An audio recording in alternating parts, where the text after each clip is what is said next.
nuestro país existen dos celebraciones patrias, la del 25 de mayo y la del 9 de julio, y no siempre cuando nos hacen la pregunta sobre cuál es la distinción entre una festividad y otra,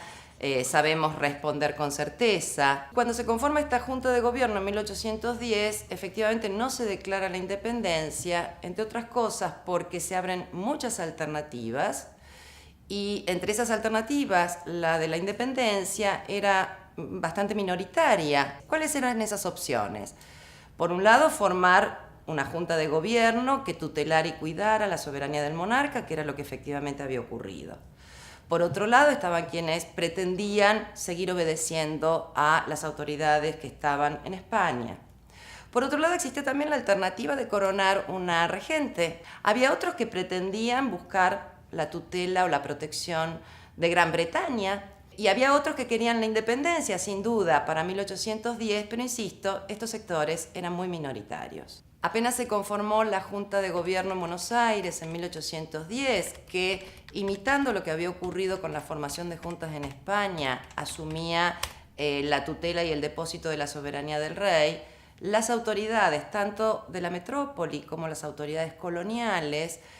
declararon desobedientes a estos grupos que habían conformado la primera junta, los declararon insurgentes, los declararon revolucionarios. Y es por eso que los grupos que defendían a las autoridades metropolitanas frente a los que querían un gobierno propio, aunque fiel a la corona española y al rey Fernando VII,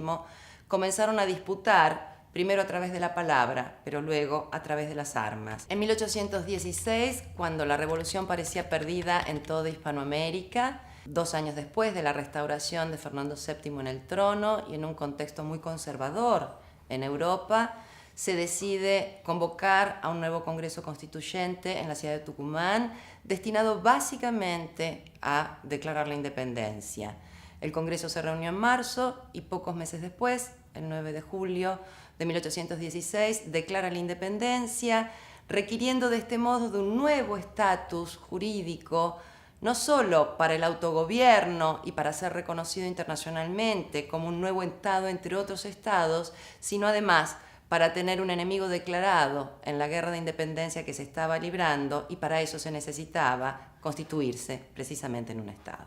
El doble cumpleaños que se celebra en la Argentina desde 1817 no es un patrimonio de la Argentina. Muchos países hispanoamericanos tienen una doble celebración patria, y esto se debe a ese tronco común hispanoamericano en donde la crisis de 1808 con el cautiverio del monarca dio lugar a la formación de juntas en muy diversas regiones, creando gobiernos propios fieles al monarca y que con distintas